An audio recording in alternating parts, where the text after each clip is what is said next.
अपना दाना ढूंढ लेने के बाद चिड़िया अपने घर में अपने एक छोटे से बेटे के साथ आराम से लेटी हुई थी जब उसके घर के दरवाजे पर दस्तक होती है। कुकू बेटा रुके, मैं देखती हूँ। पत्थरों वाले जंगल से आपकी चिट्ठी आई है। वो पक्षी चिड़िया को चिट्ठी थमाकर चला जाता है। मम्मा कौन था और ये क्या है? बच्चों वाले जंगल से चिट्ठी आई है। ये चिट्ठी जरूर मेरी सहेली लाली की होगी। फिर चिड़िया वो चिट्ठी पढ़ती है। रानो मेरी सहेली, कैसी हो आप? कल मेरे बेटे की शादी है और तुम्हें पता है कि मेरा बेटा आपको मौसी कहता है, इसलिए आप कल मेरे बेटे की शादी पर जरूर पहुंच जाना। मैं आपके लिए फलों का हलवा बना कर रखूंगी। मैं इंतजार करूंगी। कुकू बेटा, ये मेरी सहेली लाली की ही चिट्ठी है। कल उसके बेटे की शादी है और उसने हमें शादी पर बुलाया है। शादी पर बुलाया है? फिर तो बहुत मजा आएगा।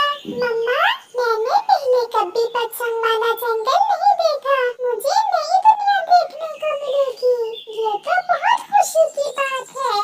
तो फिर जल्दी से तैयारी कर लो, कल सुबह ही हम दोनों माँ बेटा निकल जाएंगे। मम्मा चले, हम नदी पर चलते हैं। नदी से वापस आकर हम तैयार हो जाएंगे। फिर वो माँ बेटा नदी पर चले जाते हैं। चिड़िया, आज तुम्हारे घर पर कौन आया था? कोई बाहर का पक्षी दिख रहा था। वो मेरी सहेली है ना लाली, उसके बेटे की शादी है और उसने हमें कल बुलाया है। पश्चिम वाले जंगल में जो रहती है? हाँ हाँ नहीं। चिड़िया बहन, मैंने कभी पश्चिम वाला जंगल नहीं देखा। प्लीज मुझे भी साथ ले जाओ, इसी बहाने मैं पश्चिम वाला जंगल भी देख लूंगी। क्यों नहीं, जरूर आप चले मेरे साथ। ऐसे बातों बातों में सफर भी गुजर जाएगा। कब जाना है? हम कल यूं अंधेरे ही निकल जाएंगे।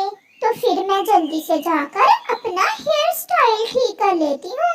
फिर गोरी कव्वी खुशी खुशी वहाँ से चली जाती है। क्या बात है गोरी, आज बड़ी खुश लग रही हो। मैं कल चिड़िया के साथ उसकी सहेली के बेटे की शादी पर जा रही हूँ। चिड़िया की सहेली पश्चिम वाले जंगल में रहती है। शादी पर? फिर तो अच्छे अच्छे भोजन मिलेंगे खाने को। इसीलिए तो मैं चिड़िया के साथ जा रही हूँ। कई दिन हो गए कोई ढंग का भोजन नहीं खाया। दूसरे रोज चिड़िया, उसका बेटा और गोरी कव्वी अपना सफर शुरू करते हैं। मुझे पता था मेरी सहेली जरूर आएगी। आंटी, मैं भी आया हूँ मम्मा के साथ। कुकू तो कल से इतना खुश है कि रात भर सो नहीं सका। सहेली, ये कव्वी कौन है? मैं गोरी हूँ। ये सुनकर लाली हंसने लग जाती है। परंतु आपका रंग तो काला है। लाली मेरी सहेली, ये गोरी कव्वी है। ये मेरे पड़ोस में रहती है। इसका कोई भी नहीं है। मैं इसे अपने साथ ले आई। बहुत अच्छा किया गोरी बहन, मैंने फलों वाला हलवा बना रखा है। मैं अभी देती हूँ आप सबको। फिर लाली उन्हें फलों का हलवा देती है और वो सब स्वादिष्ट हलवा खाते हैं। चिड़िया बहन, ऐसा हलवा तो मैंने पहले कभी नहीं खाया। मेरी सहेली ने खास मेरे लिए बनाया है ये हलवा। थोड़ी देर बाद लाली के बेटे की शादी शुरू होती है। ढोल बजता है और पक्षी नाचते हैं। शादी हो जाती है। रानो देखो तो, मेरी बहू कितनी सुंदर लग रही है। मेरा भांजा भी बहुत सुंदर है और मेरे भांजे की पत्नी भी। ये ले 100 रुपए, मेरी तरफ से मुंह दिखाई रख ले बेटी।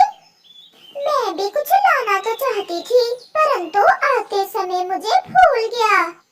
कोई बात नहीं गोरी बहन, मैं थक गया हूँ, मुझे बहुत नींद आ रही है। मैंने आपके सोने का बंदोबस्त साथ वाले कमरे में कर दिया है।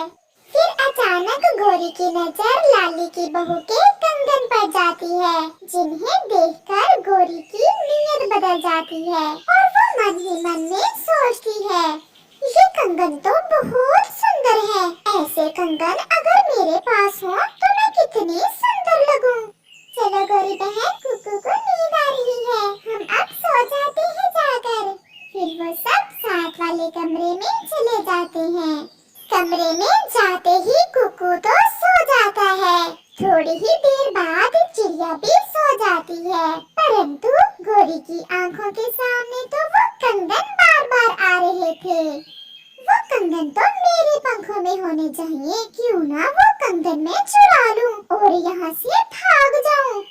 ऐसा सोचते हुए गोरी कौवी चुपके से उठती है और दुल्हन के कमरे में चली जाती है। सब सो रहे थे। गोरी कौवी आहिस्ता से वो कंगन उठा लेती है।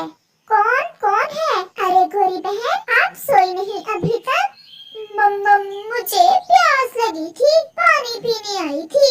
पानी का जग तो मैंने आपके घोंसले के पास ही रख दिया था, मैंने देखा ही नहीं।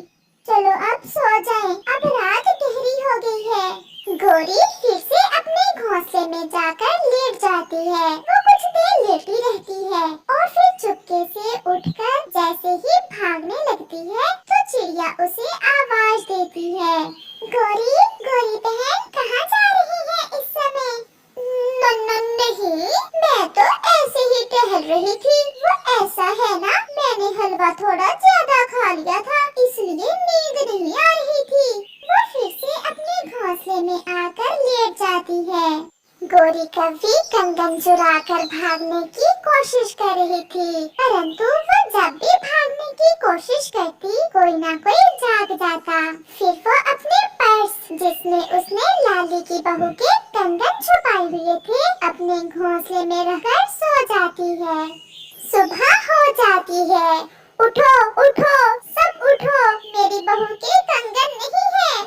माँ जी, मैंने तो रात को यही रखे थे अपने कंगन। अगर कंगन यही रखे तो फिर कहाँ गए? बेटा, जल्दी से घर का दरवाजा बंद कर दो। फिर लाली का बेटा दरवाजा बंद कर देता है। ये कंगन जरूर किसी मेहमान पक्षी ने ही उठाए होंगे, अभी मिल जाएंगे। गोरी तो डरे जा रही थी। सबके सामने वो ना तो अपने बैग से कंगन निकाल सकती थी और ना ही कहीं और छुपा सकती थी। बहन, मैंने दूसरे सब पक्षियों के बैग चेक कर लिए हैं। मैं समझ रही हूँ लाली बहन, आप क्या कहना चाहती हैं? आप मेरी पड़ोसन गोरी का बैग चेक करना चाहती हैं? नहीं नहीं, मैं कोई चोर हूँ? नहीं बहन, हमने ये कब कहा? हम तो अपनी तसल्ली के लिए सबके बैग देख रहे हैं। फिर लाली चिड़िया जैसे ही गोरी का बैग खोलती है तो कहती है, रानो, मिल गए, मेरी बहू के कंगन मिल गए। मेरी बहू के कंगन आपकी पड़ोसन ने ही चुराए थे। लाली गोरी कौवी के बैग से कंगन निकाल लेती है। गोरी बहन, अपना नहीं तो